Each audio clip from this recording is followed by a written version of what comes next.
base 𝙀𝙓𝙋𝘼𝙉𝘿? Okay. Wait, so this is 𝙀𝙓𝙋𝘼𝙉𝘉 being based? Okay, here we go. Oh, Jesus Christ, here we go. All right, context for this post. My most recent video discussed the potential collab between 𝙀𝙓𝙋𝘼𝙉 and Capcom. As usual, salty gacha players are saying it won't succeed when it releases. Fighting game players don't care about gacha games, etc. I feel like that's a fair statement for this part. I feel like this is fair to say. And I'll explain why that is. This is also hilarious because gacha players do this constantly. Gacha players trying to give their takes on what the fighting game community would or would not be interested in. Comedy of the week. I wonder why he feels that way.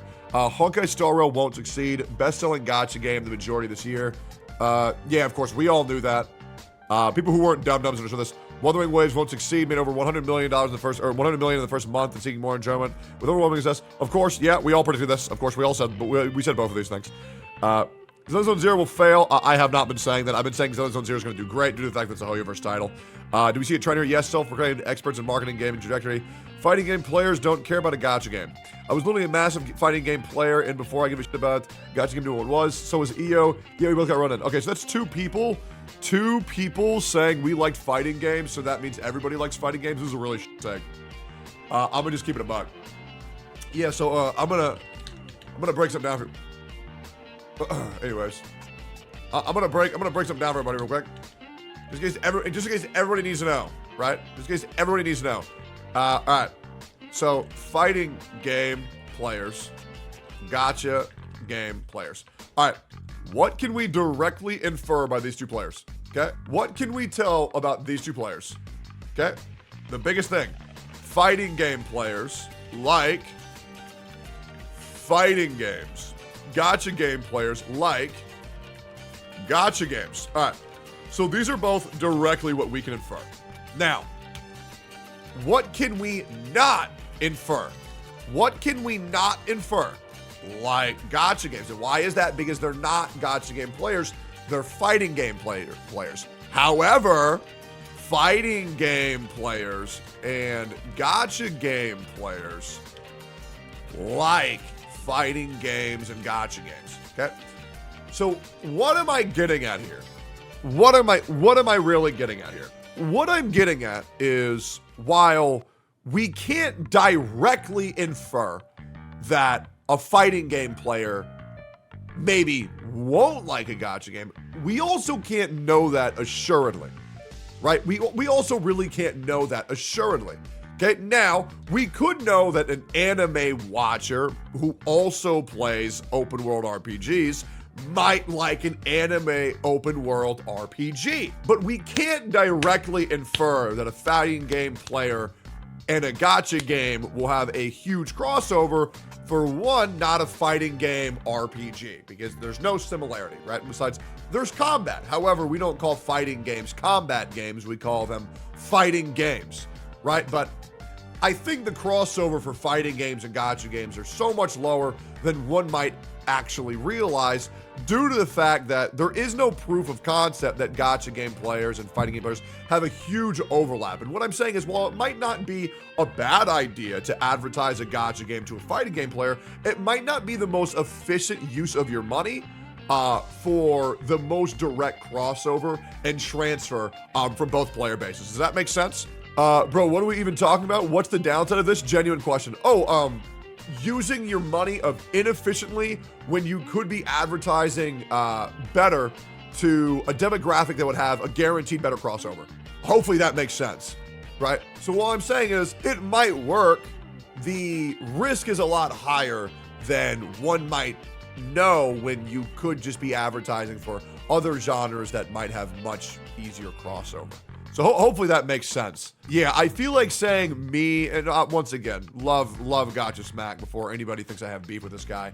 Love 𝙀𝙓𝙋𝘼𝙉𝘉, love 𝙀𝙓𝙃, love 𝙀𝙗𝑟𝑖. But just because a couple of dudes like a fighting game doesn't mean that the budget for the advertisement could have been a little bit better spent in a different regard, in my opinion. But I don't really think it was the best use of money. It's an opportunity cost? Yeah, of course. Absolutely. Why not both? Well, yeah, in a dream sense, sure. You could probably say, oh, yeah, I mean, every person who sees the advertisement's going to go play it, but that might not be the case. I mean, I just feel like Zone Zero and Street Fighter are far too different games for any real means to advertise a gacha game inside of a Street Fighter game.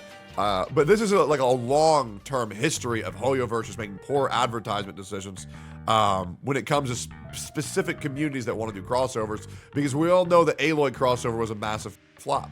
Like a massive flop. Nobody came to play 𝙀𝙧 in Genshin, and if they did, they were met with a mediocre gaming experience with a mediocre character, right? So it was just stupid as shit. 𝙀𝙧𝙋𝘼𝙉𝘿 was a forced collab by Sony. Okay. All right, let's humor that idea. Let's humor that idea. You hypocritical I'll link you a Chinese website that proves my point on how Genshin Impact is perfect. Hey man, find a chair, bro. Sit down on it and really think about what you did. Really don't feel like getting into this bull again. So here's the thing. Let's humor that idea. You're telling me Genshin was forced into a collab. That's just purely hyperbolic language.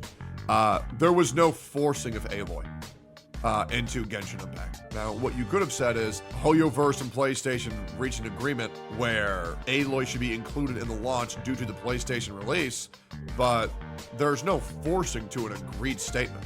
Hopefully that makes sense. I'm clicking off your screen because your bald head is blinding. Well, that's why I'm wearing sunglasses to hopefully prevent the glare. Right? Yeah, it's mutually beneficial. Yeah, for sure. But there was no force. They weren't like, put 𝙀𝙧𝙗𝘼 in your game or we kill you. That's just not really how that works. Right? Yeah. The Honkai Impact Evangelion collab was the best. Yeah, I heard that. I mean, that's a great crossover. Exactly. That's a great crossover, right? Anime, now, you know, an anime, a very popular anime, take the characters, put them in the game, that's fine. Especially as skins. It's a lot more casual, a very casual anime experience. Now, you could argue, Street Fighter's an anime game. So then maybe it'll have good crossover with another anime game. But I think we would realize some people who like K-On! Aren't particularly going to be fond of Berserk. Or people who watch Doki Doki, or not Doki Doki, Lucky Star might not exactly like Vinland Saga. Right? Because I just feel like the genres are very, very, very different. Nier Automata x PGR, best collab in Gacha. That actually is a pretty good crossover. Yeah, once again, I do think the crossover is great, but I think there could have been a better choice for more guaranteed crossover and more efficient advertisement per budget that they were using for this whole marketing ploy.